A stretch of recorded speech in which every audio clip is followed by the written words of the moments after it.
What's up guys, and welcome back to another EVE Online video. The Crimson Harvest event is back upon us for Halloween, which is great news. Last couple of years it's been a pretty lucrative event if you are willing to sort of grind it a little bit. And I am back in my event Gila, for those of you that know how it is pronounced and will tell me otherwise. Like with the event in mind, I am in my Deathglow Hunter's skin. So I'm running it in a Gila because I do this for every event, so not just the Crimson Harvest, but this is my event Gila, where if I'm not sure what I want to use to run an event site, this ship and fit is pretty solid. It has not died on me yet, and it does a pretty good job, has decent DPS and stuff of getting through. So for the last couple of years, after a little while, the ship of choice for this event tends to become a Marauder or Tech 3 Cruiser or Rattlesnake or Nightmare, something that you can really just blast through it fast and farm it. But I'm starting with a Gila, so it's maybe slightly more accessible price-wise and skills-wise for some of you guys than these high-end battleships. I've run one so far, and it was pretty lucrative. Like the first event site I ran gave me one site, just about 100 million, because it's 91, but this has no value yet because it's a specific event thing, so you know that'll be worth a little bit on the market in a couple of days. Dropping a talisman, a high grade implant is nice, and we've got some dark blood things. So I will be running the Crimson Gauntlet site. I'm currently docked up because I'm running them in Wormhole at the moment, which don't do this at home, but the Crimson Gauntlets are the same regardless of what space you're in, unless you find one with a different name, in which case that one's harder. So quickly going through the fit, this is a full buffer fit, so pretty simple and self-explanatory. You want as much shield and resist as possible. Let me simulate, with still some damage. So the highs is just rapid light missiles, and carry Furies and faction, because if you want to apply to the smaller stuff you want to reload faction, but you want the Furies for the boss basically. Yep, so pretty self-explanatory. You want to go Inferno or what's the other hole? I think it's EM. But there you go. But you get bonus missile damage for thermal. Don't bother with kinetic for your missiles. They have decent resist against kinetic in the Crimson Gauntlet, so go thermal. In the mids, you just want to go large shield extenders. I've got 4 of them to give you a huge shield, and then I've got 2 multi-specs. So most of the damage is EM and thermal, so if you really wanted to, you could go specifically EM and thermal, cover that off, but there is a little bit of damage coming in from the other end, so I've just got multi-specs with an EM rig to fill the EM hole and to get relatively uniform resists, and then 2 more extenders in the rigs, again just to make that shield massive. So I have 24,500 shield hit points, which is nuts. And overall that gives an AHP of 112,000. And passively the shield regenerates pretty slowly, but you know, not to be sniffed at still. And in the lows, damage control to keep their resists high, and then I've got 2 drone damage amplifiers. I didn't realise one was Fed Navy. So you'll get by absolutely fine with just 2 Tech 2s. The Fed Navy is, if you're happy to run the extra ISK, then use it, but it does run relatively high, estimated 118 million of this price comes from just that Fed Navy DDA. So if we take 118 million off, this thing only costs 350 million for the whole thing. Drones I also want to mention, because drones are quite important actually. So you can obviously go hammerheads, makes sense. You need to go medium drones on a Gila. Healer for the bonuses, again, just in case you're not aware. 500% to drone damage, medium drone damage, and 250 to medium drone hit points. So you've got to go mediums. Hammerheads are the obvious choice, partly because they do the highest damage, and also because they're thermal damage, and as I mentioned, their hull is EM and thermal. But the drone aggro is huge, and for that reason I actually prefer to use the Caldari Navy Vespers, because their shield is ridiculous. Just as a quick comparison, shield on hammerheads 525, shield on Navy Vespers 3,780. So they're not going to get blapped. You can leave them out there and actually absorb some of that aggro for you to take some pressure off. So I actually find, because of not having to pull them in all the time, they end up doing more damage than the hammerheads, despite the DPS holes. The exception is on the boss wave. Pull these in, drop the hammerheads, do as much damage as possible. So that's a very quick look at the fit. It will be linked in the description to a EVE Workbench page. I just need to grab an MTU. Why do I keep clicking on that? Okay, so we are in warp to the site. One thing that's worth pointing out is the event. You have to pick which faction you want to represent. It is important.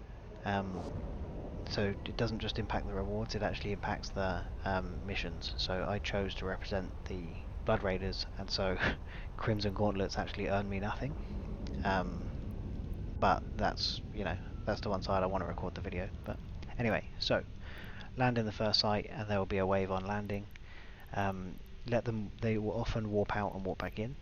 So I'm going to start slow boating my way to the inactive acceleration gate, and then when they all get here, lock up the things that I know to newt and drop my drones. So I wait for the Prophet to come in if he's going to. Here he comes. And now the sages are the heavy newts. So I want to lock up this sage, drop my Vespers, start going after the sage, hit my missiles. If there's anything else newting you want to go after that as well, so you want to go shepherds as well, and saviors are a frigate that newt. Keep an eye on the drone aggro. You can see two of these are already going after my drones, including the battle cruiser, so the incoming DPS to the drones, if it hits, will be quite heavy. But I want to get rid of the nuke pressure before I pull them back in, and this is why it's really useful to have the Vespers, so they can take this kind of battering while you do this. The other thing to mention in this first room is there is a second gate. If you have a key, you can go through a shortcut, and you skip it and go straight through to the final room, which is obviously pretty useful, but I don't. So you've got to clear the waves until this gate unlocks. So now I'm going to go after the other little guys, just to get rid of them nice and quickly, get the Vespers back out, take them out. For those of you watching, I am horribly inconsistent, straight after my drones again. I'm horribly inconsistent with my use of missiles on the healer, so I'd imagine some of you will find that frustrating while you're watching the video. I can only apologise, but I like to save them for some reason. That's how you won't see me use them all that often, apart from to get rid of the nuke pressure and on the boss wave. So I'm going to get rid of that cleric and then pull them back in, because they've gone after the same Vesper. But you can see, like, Hobgoblin would be, a Hammerhead would be dead by now. So it's nice to be able to use the Vespers. And just a proof point on the extra bit of damage, this is the battle cruiser, so they've got the highest DPS of the rats, apart from the boss, and they do explosive damage.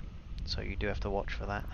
But you can see the holes, shield hole is thermal, lower in the armor as well, so that's what you want to be dealing. I didn't mean to go after the Diviner there. When you've only got a couple of bigger ships available, it's wise to send your drones to the one that they have aggroed, because that will increase their radial velocity in relative to that ship that's aggroed them, and therefore reduce the likelihood of getting hit. And so you'll see when I send them over there to the Prophet now, they'll have no radial velocity, so it'll probably get slapped pretty hard. Here's one. But once they're on there, it should be okay. Also, this is wormhole space. If you're going to run this in anywhere other than high sec, use your dscan. You've got to use dscan.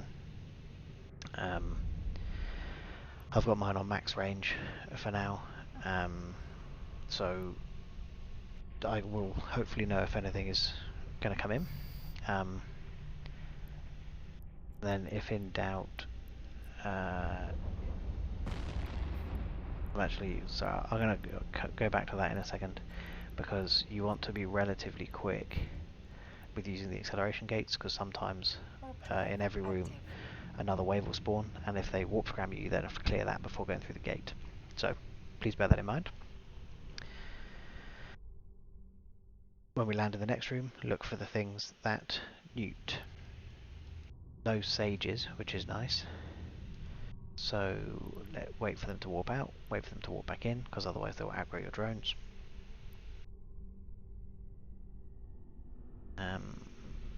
When they all come back,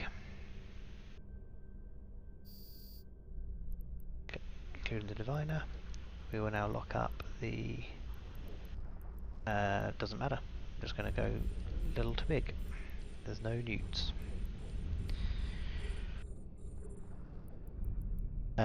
So what I was saying about dscan, the nice thing about these sites is because they're gated, anything coming to get you will have to decloak on the gate to warp through, and so as long as you are descanning regularly, you will see if someone comes in. And so start on max so that you can get warning if they're anywhere else in the system, and then as soon as you see someone, either leave or drop it down to 1 AU, and then if they're within 1 AU, they're almost definitely coming through the gate towards you, and so then leave if you can. Obviously if you're warp scrammed, you can't, so you'll need to clear the warp disruptors off and then go, but at least you have warning. Okay, so you can see my drones have aggro, but I can leave them out. I'm gonna, yeah, they'll clear the destroyer before going up to the Prophet, why not?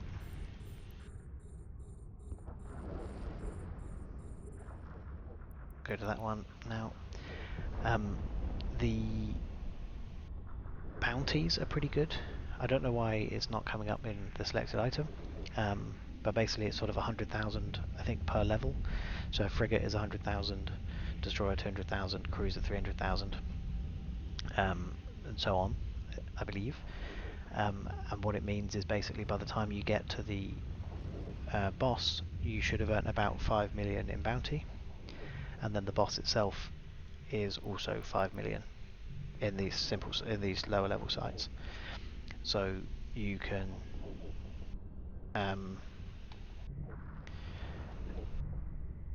you can get 10 million in bounty as well as the loot.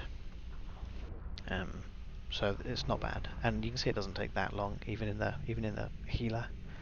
It's not taking that long, and at the moment we're not suffering too much from damage.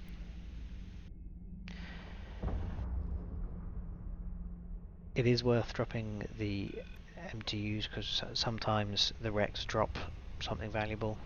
Normally it's just the boss, but you can get some stuff from some of the wrecks, so just some basic mods, which is nice, but also I can't remember what they're called. Data, they're like clone sleeper whatever something that you used to be able to trade in nullsec. I'm pretty sure they came from this event, and they could be dropped by these guys, so I'm just sucking in a few when I remember to, in order to just ensure that I'm not missing anything too obviously. between waves, pull your drones in, because otherwise they will take aggro from everything when it all comes in.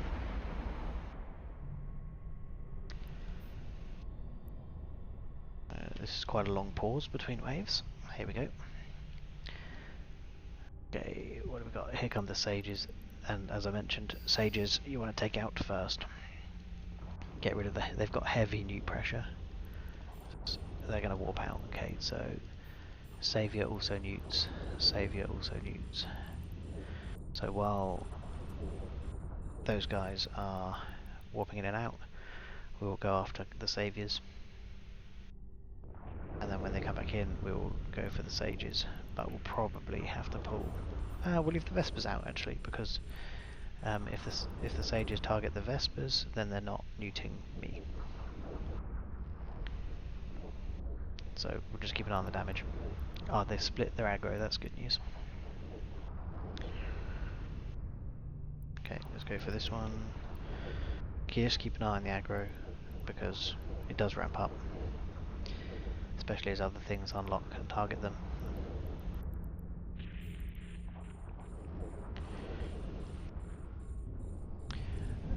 But everything has the same holes, and most things are just doing EM and thermal damage. Check the profits as well. EM and thermal with the same holes. So that's why we've chosen what we've chosen in terms of tank and DPS. The little guys, I think, split it. So this, the Exsanguinators, their DPS isn't very high, but it's entirely explosive. So, and we'll have a look at the boss as well when it lands, so you can see the damage profile there. Okay, now that the sages are gone, we will pull them back in. Reload, because I won't be using them again this wave, because it looks bad. And just then start locking up. Not always the little stuff, because basically I try and now do it by distance from me for efficiency. So start in and work out till the Prophet decides immediately to target my drones again.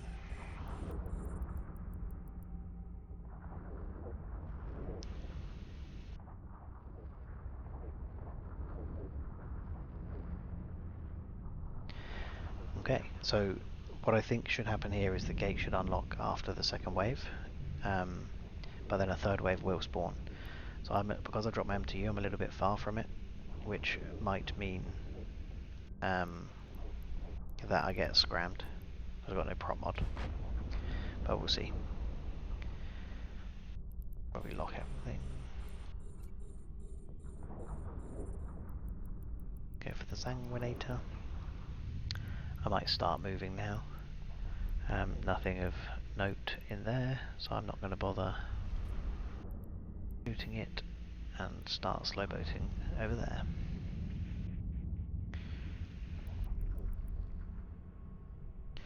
And in the final room, which you'll see as well, there will be 2 waves, and then the boss will spawn. The boss is a battleship. It web scrams and newts, and does decent damage. So, first time I ran it, had no problems, but I did get neuted out. So we'll see what happens this time around. But you do have to bear that in mind if you're going to fly something other than the healer fit like this. So if you went an active tanked healer, for example, I think you'd almost definitely die. The nuke pressure would blitz your rep, and then you'd have no buffer to be able to survive long enough. So I think it likely you would die if you went active fit healer.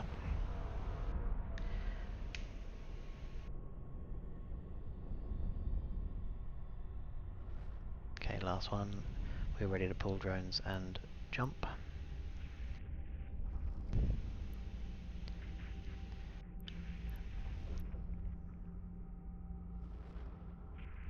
What are we at so far?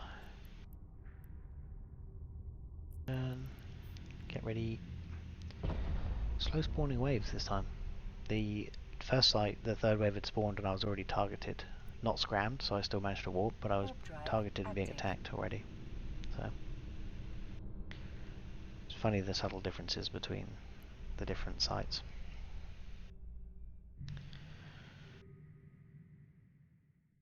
Okay, and then you face the same stuff in the third room. 2 waves of it here. I'm going to drop MTU. I'm going to attempt to drop MTU. There we go.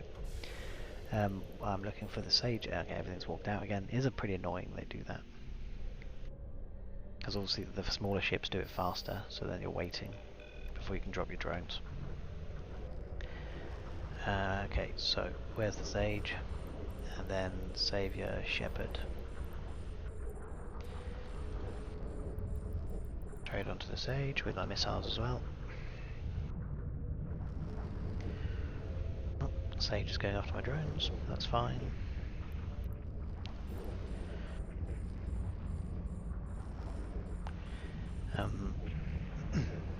One of the reasons I don't like using my missiles too often is because they're rapid lights.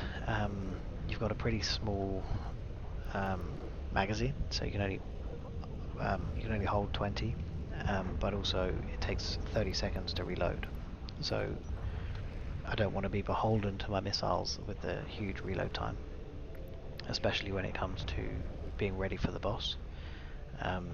You need them, right? You need to be able to do as much DPS as possible, and so if you've got to spend the first 30 seconds of the boss reloading, you're going to put yourself in issues. So please do bear that in mind when you're doing this. You do need to think ahead and reload before you kill the rest of the second wave. Otherwise you might have issues with the boss. Let's have a look at the damage profile of the clerics. Just EM thermal. Pretty consistent. You'd probably, we'll check the boss, but you'd probably be fine going proper EM thermal tank, which is why I'm carrying EM thermal hardeners, so I could swap them for my multi-specs if need be. And also I've got the extra DDA. If it turns out I've got way too much tank, then I can swap the damage control for another DDA and get through this a little bit faster. So a quick look at what it would mean for DPS. Currently, okay, what was it? Currently 763, and it'll go to 828. That's pretty nice DPS. Obviously that relies on you using the missiles as well, but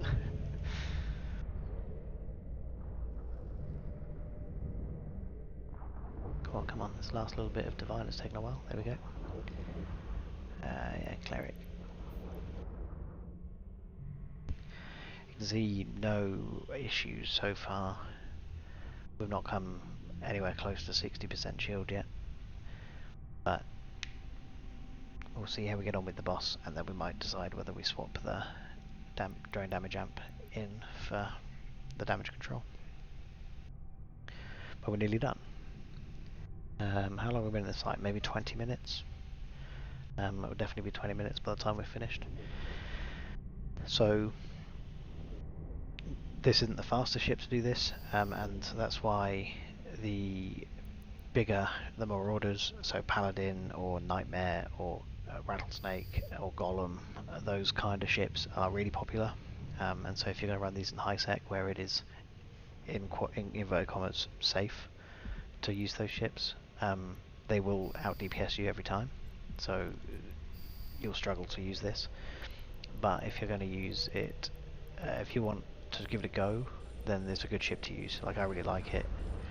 I'm happy to risk it in wormhole space. You know, and in wormhole space I can, because I'm not going to have competition from paladins and the like, so it's just quite nice to have and to be able to use. And as I mentioned at the start, this is the ship I use to test events, because so far it hasn't let me down. So if you'd like to, you know, fit up the same thing, you can then just keep this parked, and when an event comes around that you can fly cruisers in, then you can just use it, give it a go, find out how the event is going for you. If it's not looking great, looking like it might struggle, then just clear the warps, grams, and leave.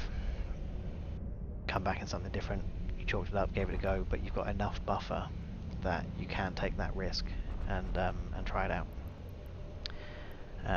Once again, you can see me using the drones to absorb a bunch of aggro.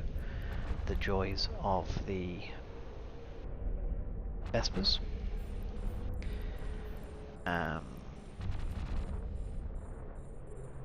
Got rid of all the nuke pressure as quickly as possible again, so that we have as much capacitor as possible when the boss spawns.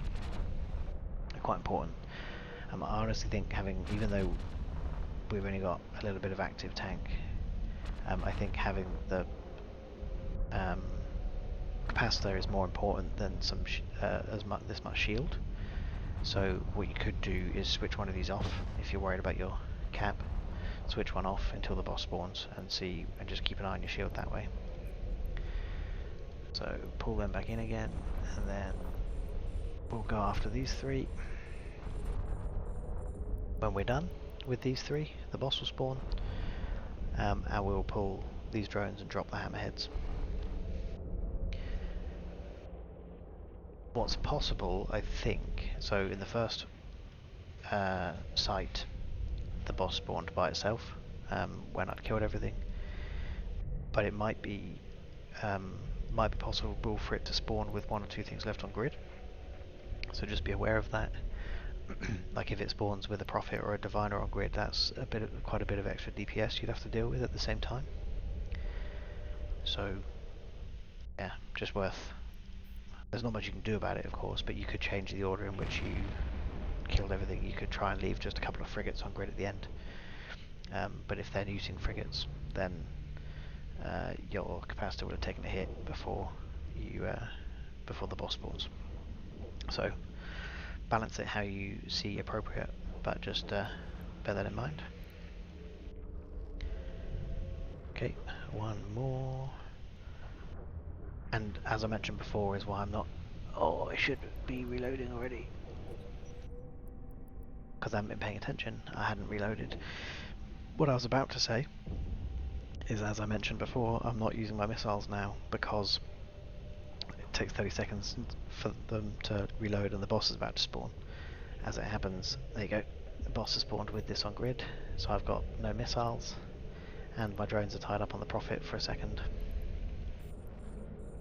He moves really fast as well, by the way, so there's no point like trying to outrun him particularly. I mean, you can if you go something that's fit completely differently, of course, but in this there's no point trying to fly away, so I just fly straight at him. New web scram. Incoming DPS is high as well. Big nuke pressure. You can see I'm like running out of nuke already. And he is entirely EM thermal as well. Okay. But with the thermal hull, I should have swapped my drones. I'm not going to bother. Yeah, I am. I'm going to bother. I'm close enough. Close enough to bother. So I was a little bit distracted because I'm recording. But drop the hammerheads for the thermal hull. It makes quite a big difference at this point. We're using thermal missiles. Yeah. It looks pretty cool though. I like the Blood Raiders version of the Armageddon. This Balgorn? I think it's a Balgorn, isn't it?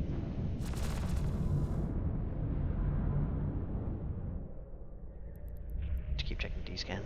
A bit lax on that as well. I'm not happy about having come so far from my MTU. Just going to fly back to it. It'll pull in the wreck. The capacitor is empty. So I got neutered out, and now the damage will be much higher. But we should be with plenty of time left. So I really could probably swap A module has run out of charges. the drone damage in for the damage control. Are we going to drop below 50%? No. So can definitely be done. That's the site. That's it done. So we'll check out the loot when it's pulled in, see how we got on. But that is the Crimson Gauntlet. I hope you enjoyed the video. I will probably do a Tetramon based one as well if you're interested in that, so subscribe to the channel and I will do a Tetramon video. But good luck with the event, guys. Get out there and enjoy it. So absolutely nothing basically. Blood, ammo, very low level overseer's effects, and that's it. So got lucky with the first one, not so lucky with the second one. I need to go and make myself safe now. So thanks for watching, guys. I will see you all in the next one. Cheers.